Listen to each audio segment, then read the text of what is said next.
In 1959, a mechanic at a Sinclair station outside Wichita, Kansas, started a dead Buick in a downpour with one spray from a blue and yellow can.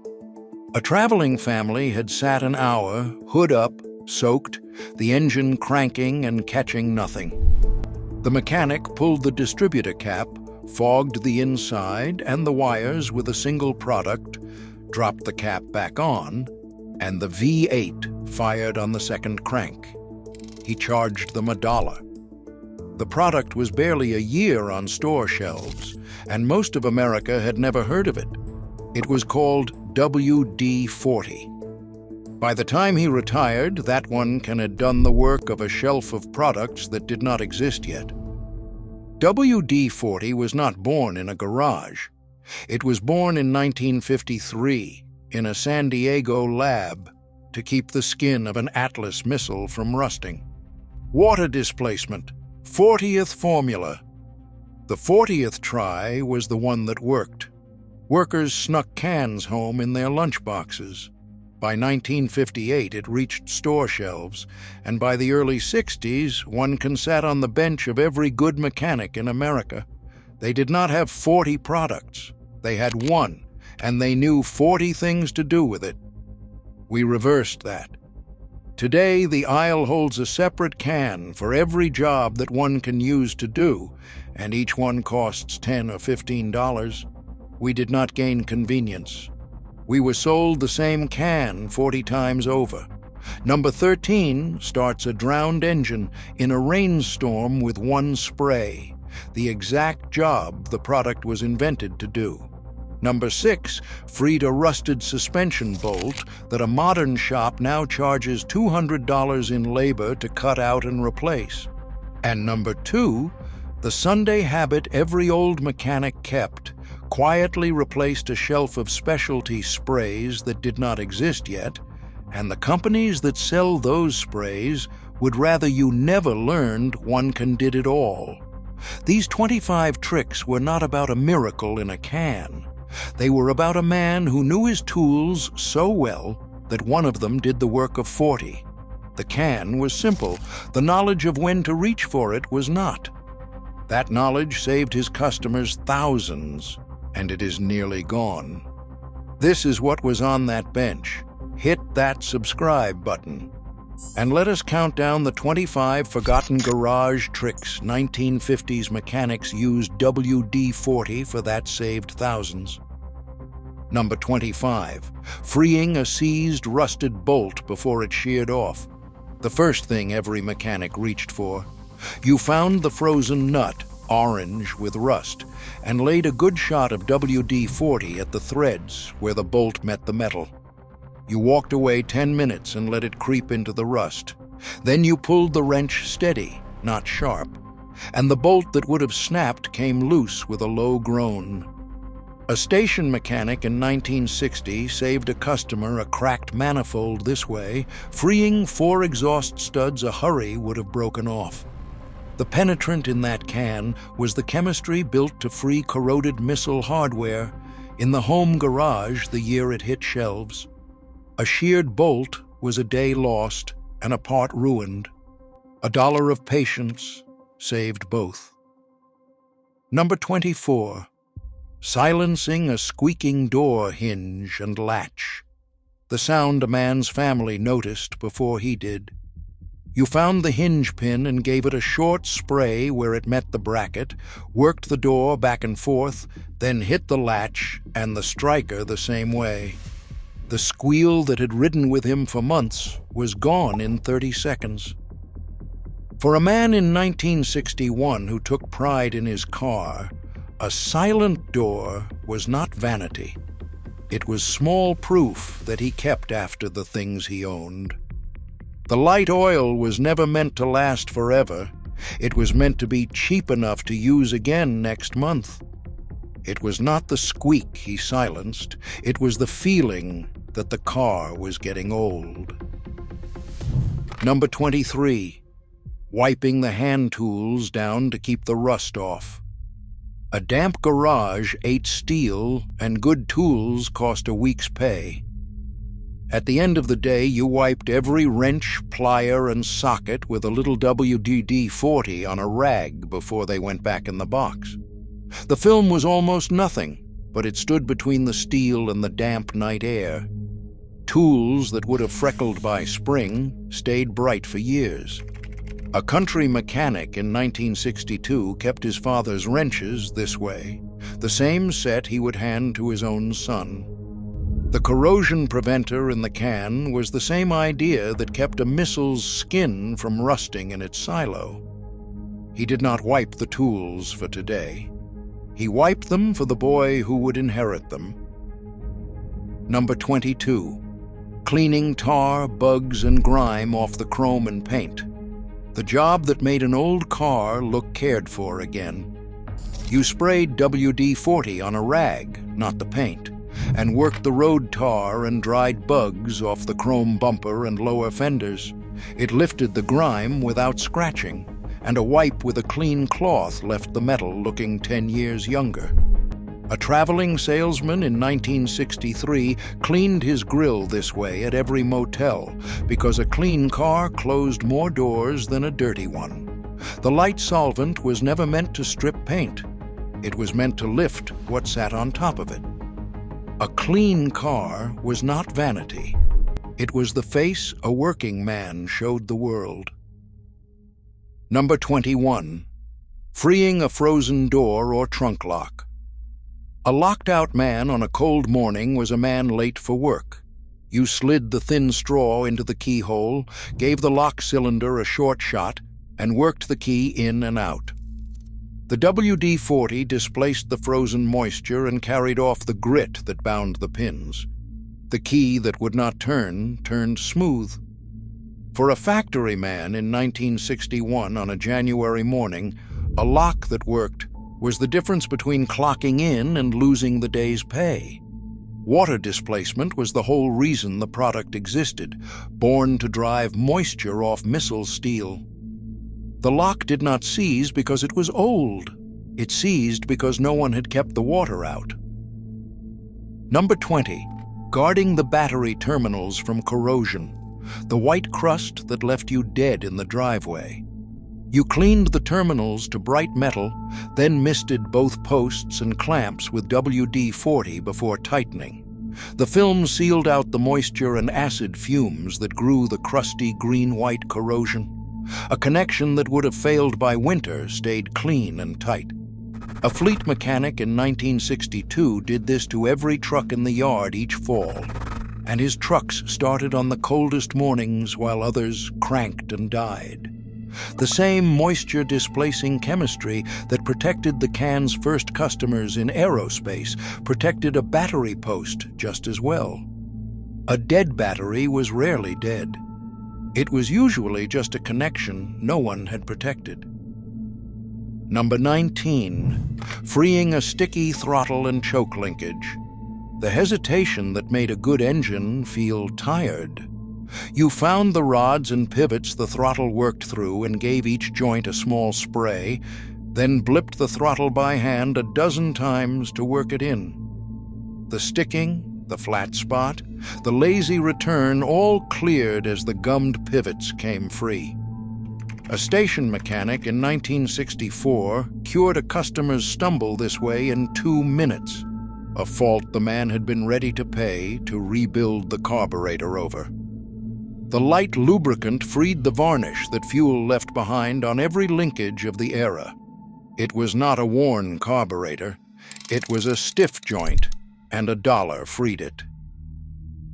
Number 18. Lifting old decals, stickers, and gasket goo. The grime that a scraper only smeared. You wet the old inspection sticker or baked gasket residue with WD-40 and let it soak a minute. The solvent crept under the adhesive and let it peel away in one piece instead of 100 gummy shreds. An apprentice in 1963 cleaned years of stickers off a trade-in windshield this way because Clean Glass sold the car. The same solvent that cut grease off aerospace parts cut the glue off a windshield just as well. The scraper fought the glue. The can dissolved the fight.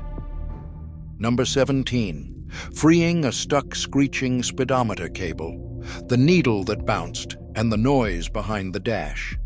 You pulled the cable from its housing, ran a rag down it, then wiped it with WD-40 before feeding it back. The inner cable spun free inside the sheath, the bouncing needle settled, and the screech behind the dash went silent. A used car man in 1962 fixed a dozen of these a month because a jumping speedometer killed a sale faster than a dent.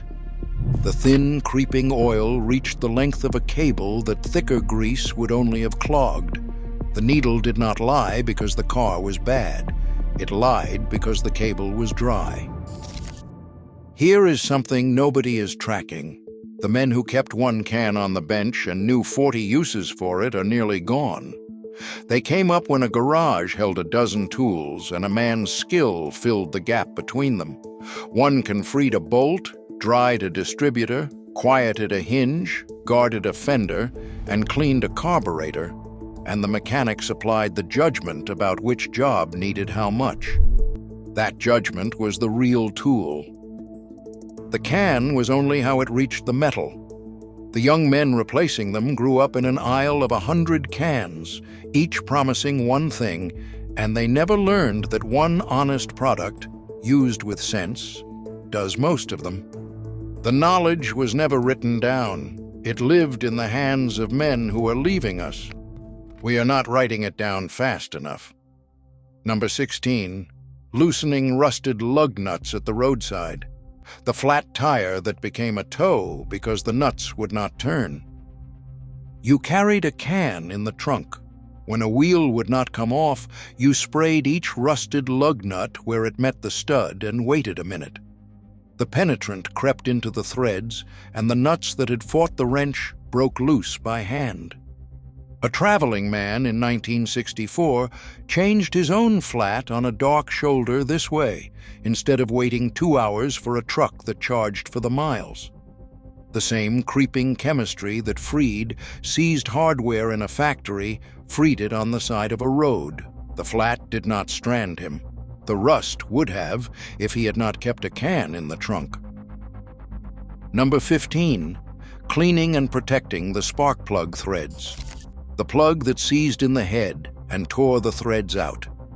Before you ran a plug back in, you wiped the threads and gave them the lightest touch of WD-40. The plug threaded in smooth and came out clean at the next change, instead of galling and seizing in the head over the years.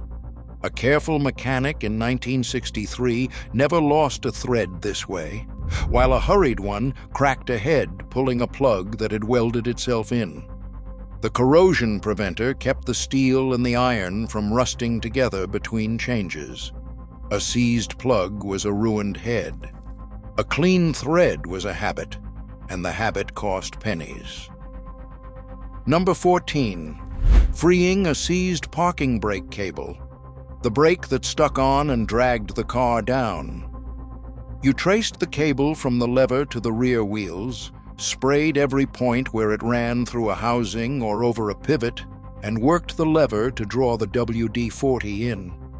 The cable that had rusted half-locked released clean and pulled free. A garage man in 1961 cured a customer's dragging brake this way, a fault the man had blamed on the whole rear end. The penetrant and the light oil together freed a cable that road salt had nearly cemented in its sheath. The brake did not drag because it was worn. It dragged because the cable had rusted to its housing. Number 13. Drying a soaked distributor to start a drowned engine. The exact job the product was born to do. When an engine cranked and would not catch after rain or a deep puddle, you pulled the distributor cap, sprayed the inside, the rotor, and the plug wires, and dropped it back on. The WD-40 drove the water off the points and contacts, and the engine that drowned in its own dampness fired on the next crank. That Sinclair mechanic in 1959 saved a stranded family this way in a downpour for $1. Water displacement, 40th formula. Not a slogan, but the literal job, perfected on the 40th try in a San Diego lab. The engine was never flooded with fuel. It was drowned in water, and one spray sent the water away. Number 12. Guarding the chrome and bare metal against winter salt. The rust that started the day the roads were first sanded. Before the first snow, you wiped a film of WD-40 over the bumpers, the trim, and the bright metal that salt would find. The corrosion preventer sealed the surface so the brine could not bite. Chrome that would have pitted and bubbled by March came through the winter clean. A man in 1962 who had saved 2 years for that car did this every November, because rust was the one thing that could not be undone. The chemistry that kept a missile's skin from corroding in the weather kept a bumper bright through a salted winter. Rust never slept, but a thin film, laid down in time, kept it from ever waking. Number 11. Freeing a stiff hood latch and hinge. The hood that fought you every time you needed under it. You sprayed the latch, the spring and the hinge pivots, then worked the hood up and down to spread it. The bind let go, and the hood that took 2 hands and a curse opened with 1 finger. A station mechanic in 1963 freed these on every car he serviced because a hood that stuck was a car nobody checked under. The light oil reached the pivots that grease was too thick to enter and rust too quick to claim. A stuck hood was a closed door to everything under it. 1 spray opened the door. Number 10. Freeing a rusted exhaust heat riser flap. The stuck flap that fouled cold, starts, and burned fuel. You found the heat riser at the exhaust manifold, its shaft frozen with rust and heat. You soaked the shaft ends with WD-40 and worked the counterweight back and forth until the flap broke free and swung as it should.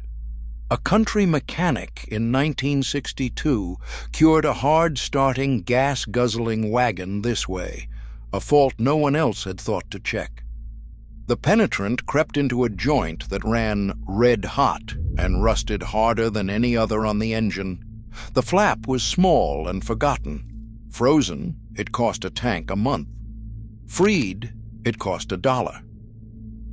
Number 9. Freeing a binding window crank and regulator. The window that took both hands and still fought you. You pulled the door panel and sprayed the regulator gear teeth, the channel, and the pivots, then ran the window up and down to work it in. The crank that ground and stuck turned smooth and easy. For a man in 1963 driving with his family, a window that worked was a small dignity. And the small dignities were what made a car feel like his. The light oil freed the dry tracks and gear teeth that grease had long since hardened on. The window did not bind because it was cheap. It bound because no one had touched the tracks in years. There is a reason no one tells you one can does it all. Follow the money. Walk the maintenance aisle of any parts store today.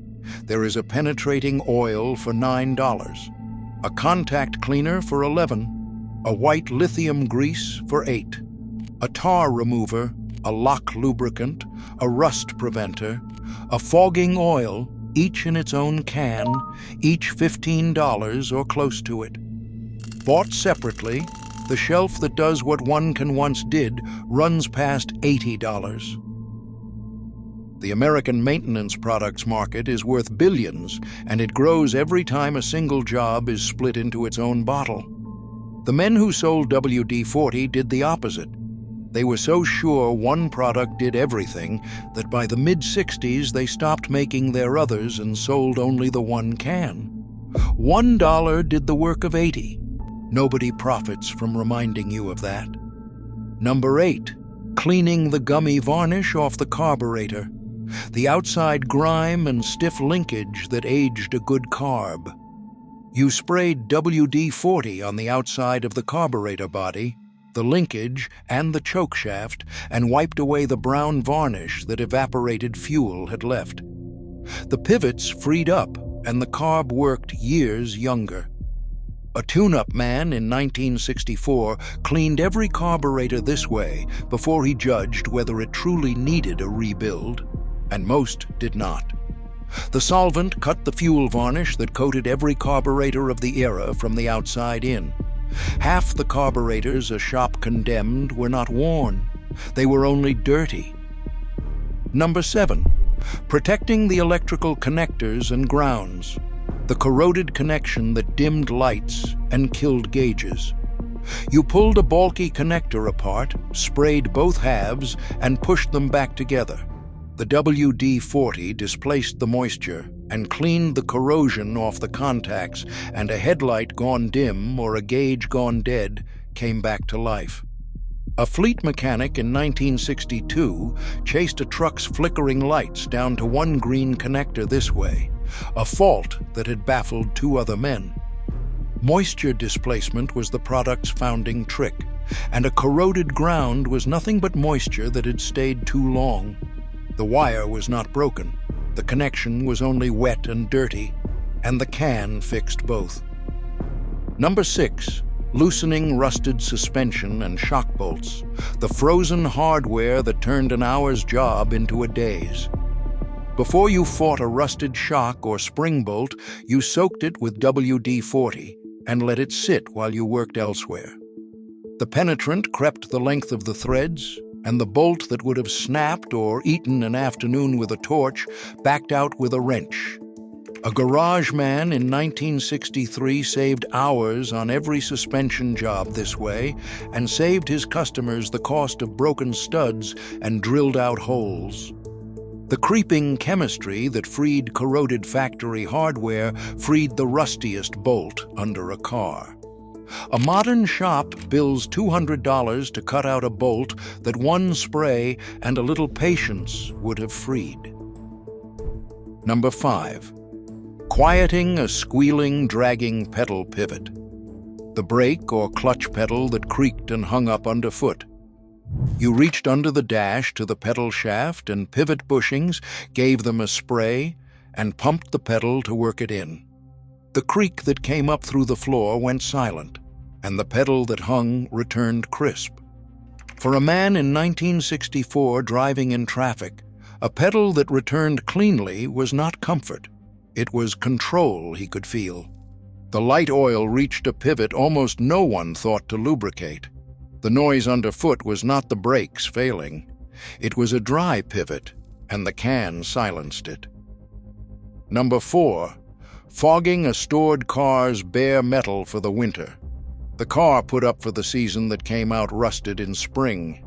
Before a car went into the barn for winter, you misted WD-40 over the bumpers, the bare engine metal, the latches, and the exposed steel. The film held off the damp barn air through the cold months, and the machine that would have surfaced with rust came out in spring as it went in. A farmer in 1962 laid up his summer truck this way every fall, and it served him 20 years.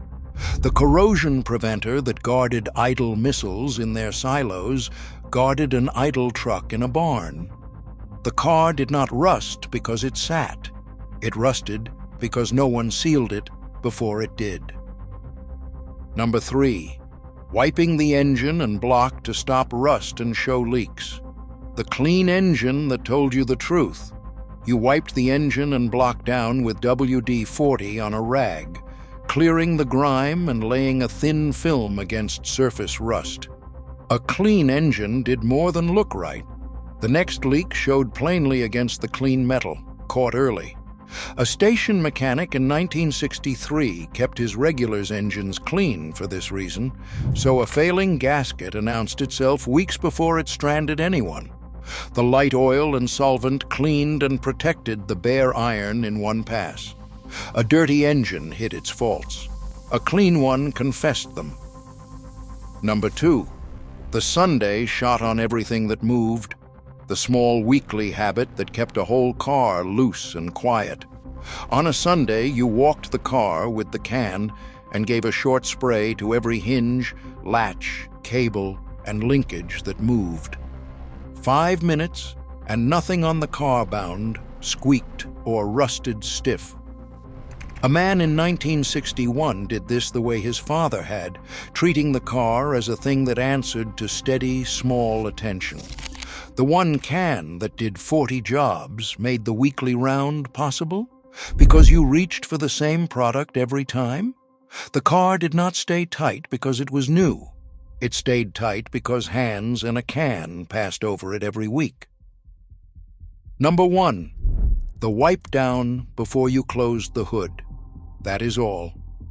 A light film of WD-40 on a rag over the bare metal.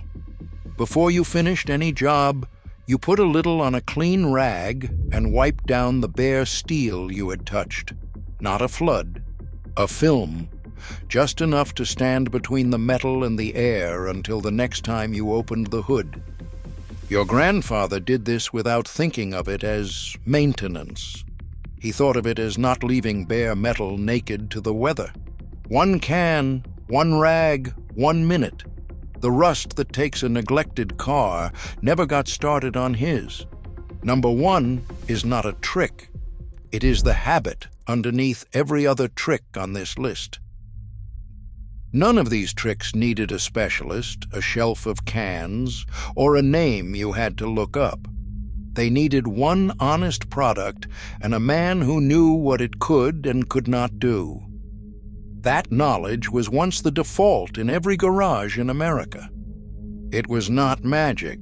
It was a mechanic who had used the same product 1,000 times and knew exactly how much to spray, where, and when to walk away and let it work.